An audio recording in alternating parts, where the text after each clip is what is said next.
নমস্কার বন্ধুরা, আপনারা দেখছেন রিসার্চ বাংলা নিউজ। আমি বিশ্বজিৎ রয়েছি আপনাদের সঙ্গে। আজ আমরা বিশ্লেষণ করব মহারাষ্ট্র রাজনীতিতে শিবসেনা আর এনসিপি ভাঙনের পর ঠিক কোন নতুন রাজনৈতিক মানচিত্র তৈরি হয়েছে, কেন স্থানীয় স্তরে সংঘর্ষ বাড়ছে আর কেন্দ্রীয় বিজেপির কৌশল কোথায় গিয়ে মিশছে। চলুন শুরু করি।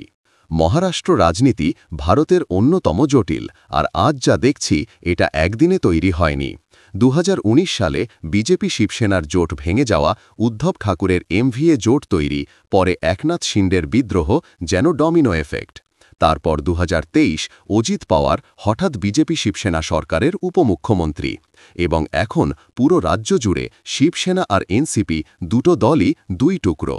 উদ্ধব ঠাকুরের শিবসেনা একসময় বাল ঠাকুরের ক্যাডার নির্ভর সংগঠিত আক্রমণাত্মক দল, কিন্তু শিন্ডে বিদ্রোহের পর শুধু দল নয়, দখল গিয়েছে পার্টির নাম, চিহ্ন এবং বিধায়ক সংখ্যার ওপর। নির্বাচন কমিশন শিন্ডে শিবসেনাকে অফিসিয়াল শিবসেনা হিসেবে স্বীকৃতি দেয়, উদ্ধবকে নতুন চিহ্ন নিতে হয়। এটা শুধু রাজনৈতিক হার নয়, এটা ছিল মনস্তাত্ত্বিক আঘাত, ক্যাডারদের কাছে বড় ধাক্কা। এনসিপির ভাঙন আরও অস্বস্তিকর, কারণ শরদ পাওয়ার একজন ঘরানাবান নেতা। অজিত পাওয়ার দীর্ঘদিন ধরে প্রশাসনিকভাবে দক্ষ, আর সেই কারণেই বিজেপির কাছে তিনি ছিলেন উপযোগী। 2023 সালে অজিত পাওয়ার হঠাৎ 40 জন বিধায়ক নিয়ে শিন্ডে বিজেপি শাসনে যোগ দিলে ফ্যাক্টরটা পুরো উল্টে যায়।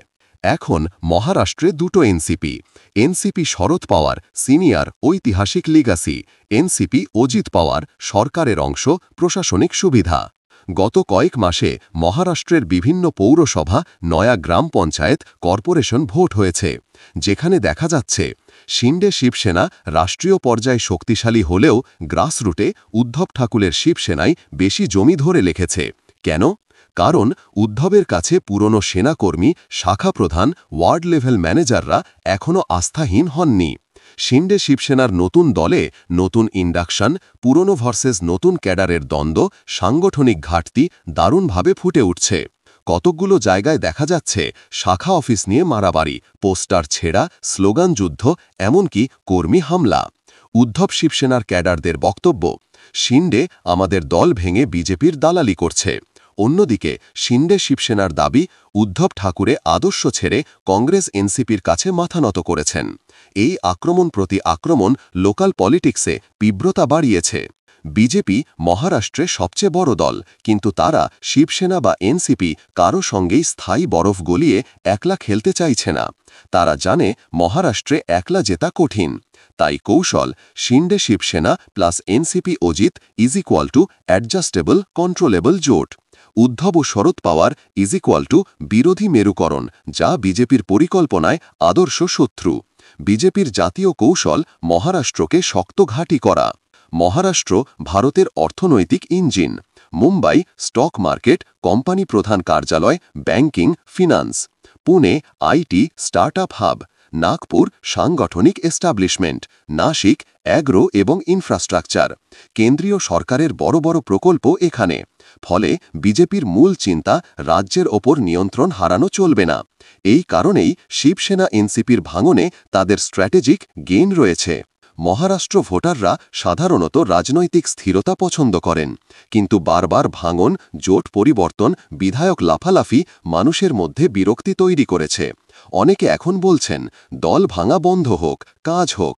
লোকসভা ভোট 2024-এর সময় যা দেখা গেছে, বিজেপি শিন্ডে জোট শক্তি দেখিয়েছে বটে, কিন্তু এমভিএও প্রত্যাশার চেয়ে ভালো করেছে। এটা দেখাচ্ছে ভোটার স্প্লিট এখন আরও ইস্যু ভিত্তিক। শরদ পাওয়ার হাল ছাড়েননি। তিনি গ্রাউন্ড জোনে শরদ পাওয়ার টিম পুনর্গঠন করছেন, যুবদের সামনে আনছেন, এবং প্রতিটি ছোট ভোটে, ইভেন মিউনিসিপ্যাল পোলস, তারা শিন্ডে বিজেপি জোটের বিরুদ্ধে শক্ত প্রতিরোধ করছে। এটাও সত্যি, মহারাষ্ট্রের কৃষক বেল্টে শরদ পাওয়ার এখনও বিশাল মুখ। অজিতের দলে ক্ষমতা আছে, মন্ত্রিত্ব আছে, প্রশাসনিক দখল আছে, কিন্তু অনেক পুরনো এনসিপি ক্যাডার তাকে মূলধারার আদর্শ থেকে সরে যাওয়া মনে করেন। ফলে তার সংগঠন শক্তিশালী হলেও ক্যাডার লেভেলে শূন্যতা দেখা দিচ্ছে। উদ্ধব ঠাকুরকে সবাই কোমল, নরম স্বভাব নেতা বলে চেনেন, কিন্তু আজ তার সামনে বড় চ্যালেঞ্জ। দল আছে, কর্মী আছে, জনপ্রিয়তা আছে, কিন্তু চিহ্ন নেই, সরকার নেই, বিধায়ক কম। এখন তার পথ একটাই, মহাজোট এমভিএ শক্তিশালী করা। দেখতে গেলে শিন্ডে আজ মুখ্যমন্ত্রী, কিন্তু তার হাত বাঁধা। বিজেপির শক্তির কাছে অজিত পাওয়ারের অংশীদারিত্ব, উদ্ধব শিবসেনার গ্রাউন্ড টিম, শিন্ডে এমন একটা সিএম যিনি ক্ষমতায় থেকেও কর্মী স্তরে বারবার প্রতিরোধ পাচ্ছেন। এটাই তার বড় উদ্বেগ। বৃহন্মুম্বাই, পুনে, নাগপুর, নাসিক এগুলো দখল মানে রাজনৈতিক নিয়ন্ত্রণের ভিত্তি শক্ত। 2025 সালের আগে বড় পৌর নির্বাচন হবে। এই নির্বাচনেই বোঝা যাবে রাজ্যের তিনটি প্রধান শক্তি বিজেপি শিন্ডে, উদ্ধব শরদ, অজিত পাওয়ার শাখা কাদের ভিত শক্ত, কারা হাওয়া হারাচ্ছে। মহারাষ্ট্র আজ একটি শব্দে সংক্ষেপে ফ্র্যাগমেন্টেড ন্যাশনালাইজড পলিটিক্স, মানে দলগুলো ভাঙছে, মিশছে, নতুন হচ্ছে, কিন্তু পুরো রাজনীতি ঘোরাচ্ছে দিল্লির অক্ষের চারপাশে। এই মিশ্রণ, আঞ্চলিক পরিচয়, জাতীয় ক্ষমতা কেন্দ্র এখন একসাথে প্রভাব ফেলছে। তাই মহারাষ্ট্রের রাজনীতি এখন যে রাস্তায় আছে, এটা শুধু দল ভাঙার গল্প নয়, এটা ভারতের ভবিষ্যৎ আঞ্চলিক জাতীয় সম্পর্কের ধারাও। আগামী নির্বাচনে পৌরসভা থেকে লোকসভা এই শিবসেনা এনসিপি বিভাজন সরাসরি প্রভাব ফেলবে। বন্ধুরা, আপনারা কি মনে করেন কে সামনে মহারাষ্ট্র রাজনীতির প্রধান মুখ হবেন? শিন্ডে, উদ্ধব, শরদ নাকি বিজেপির অদৃষ্ট কৌশল? জবাব দেবেন আপনারা কমেন্ট বক্সে, এবং আমাদের বিশ্লেষণ ভালো লাগলে রিসার্চ বাংলা নিউজ ইউটিউব চ্যানেলটিকে সাবস্ক্রাইব করে আমাদের পাশে থাকুন। ধন্যবাদ।